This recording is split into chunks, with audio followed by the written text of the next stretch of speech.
So today we will break down the drivers that is fueling the gold rally and what lies ahead, so you can make an informed decision about your gold exposure in terms of your portfolio. So knowing what exposure is required in gold asset class is very crucial because of the fact that just investing in gold is not important. How much, when, and why is very crucial to understand to make an informed exposure to gold. So let's dive in. The very first one is sustained inflationary environment. What is happening right now? There is a sustained inflation because of the deglobalization that is happening. All the major economies are now reshoring or friendshoring. So if you see, the biggest example will be the US, as they want more things to be produced in US and consumed in US. So there is a deglobalization that is happening, and we saw a very good increase from 950 to 2008. But post the financial crisis of 2008, we saw like gradual decrease in the overall trade across globe. So what is happening?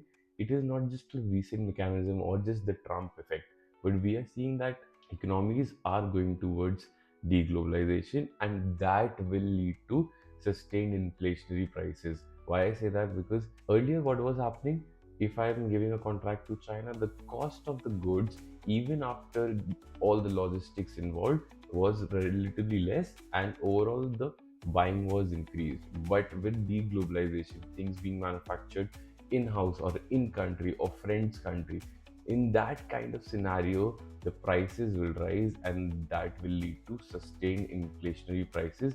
And we are not seeing it going anywhere anytime soon. If in a sustained inflationary price environment, what will happen? Gold will retain its value, because whenever we have witnessed any kind of inflation historically, also gold has been the asset that is anti-inflationary in nature and is a true store of value. Driver 2, diversification away from fiat currencies. So US dollar has been like ruling the world for the last 80 or 100 odd years. But now the economies have realized, the countries have realized that they need to move their portfolio allocation or their exposure away from dollars.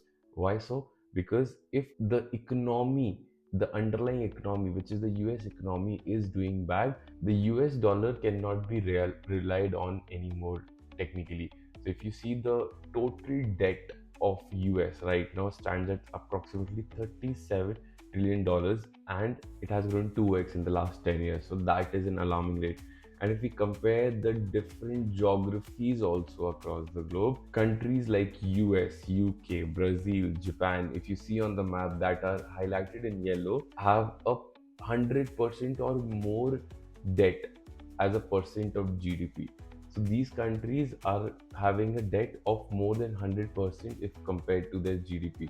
So this kind of debt scenario or the debt structure is not very positive for a particular country, and then the reliability on that particular currency or that country reduces, and overall the countries have realized that they need to disperse or they need to diverse their investment from US dollar to more sophisticated or more reliable investments like gold. 20% of the overall demand of gold was just generated by central bank in 2024, whereas it was just 10% 10 years back. So basically, the central bank buying behaviors across the economies, across the countries, is evident of the fact that they are interested in gold, and they are moving away from the US dominance or US dollar currency, because of the fact that US is not like a very reliable economy anymore.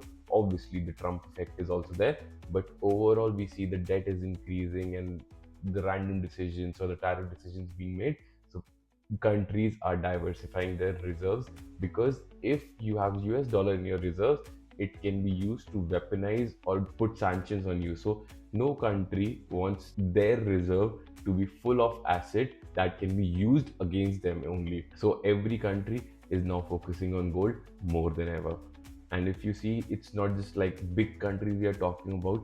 Even countries like Poland, Azerbaijan, Turkey, Kazakhstan, Czech Republic, Cambodia, all the countries are now interested in purchasing the gold and accumulating as much as possible, because it will hold true value in the foreseeable future as well. And if you see the graph, that all the countries, majority of the countries, are the net buyers of the gold and not sellers.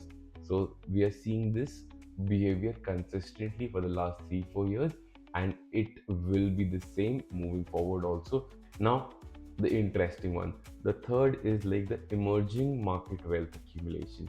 So we are seeing that the Southeast Asian market, or there are some countries which are developing and they are emerging in nature. What we will be seeing is that people are getting wealthier. What will they do? They will make better investment, better choices, or they will buy asset classes which they can pass on as legacy wealth as well.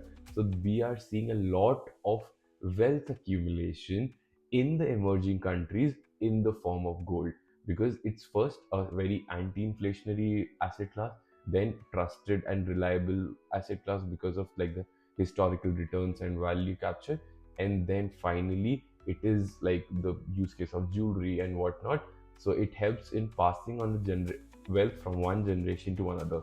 So the emerging market or the developing economies become a very solid driver for driving the overall growth of the gold industry. The demand from the advanced economy has been stagnated for quite a while, for the last 4 to 5 years. But on the contrary, the emerging and the developing countries, the demand has been substantially been rising from last 15 years. So it's not a recent phenomenon, but we are seeing this kind of growth or the demand in the market for the last 15 years. So that is something that is also creating scarcity of gold among these emerging countries, as well as driving them to import more golds from the neighboring or the adjacent countries. Now, last but not least, the scarcity of the gold. So, if you have to imagine, the overall supply of the gold is just limited to 3 Olympic-sized swimming pools. That is the total gold that can be mined across the globe. So, what is happening? That the cost of mining gold is increasing because of the fact that all the easy to mine gold has been extracted. But now wherever the gold is, it is either in like politically unstable regions or where it's very difficult to mine. So basically the cost of gold mining is increasing, so the price has to increase to ensure the miners are interested in mining more gold. And overall the supply is just increasing at a rate of 1 to 2%, but demand is nowhere close to that number. So basically, there is a demand supply parity, and we know that what happens when there is a demand supply parity in any of the asset classes. So we will be seeing that this gold will be skyrocketing further because of the fact that overall there is a demand in the market, and not just by one entity or one particular aspect or nation. It is a multifaceted demand. So the countries are interested, people are interested, banks are interested. So the demand will keep on increasing, but the supply will remain stagnated, which will result in increase in the prices. And if we see in terms of technical charts also, the gold has recently broken the levels of $3,400 per ounce.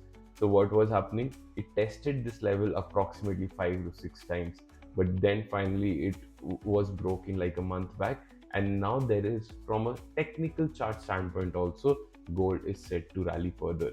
So overall, in my opinion, that gold is a very good investment right now because of the overall geopolitical scenario, the anti-inflationary nature and whatnot. So you make sure that you have some exposure in gold. Either 10 to 20% of your portfolio should be allocated to gold.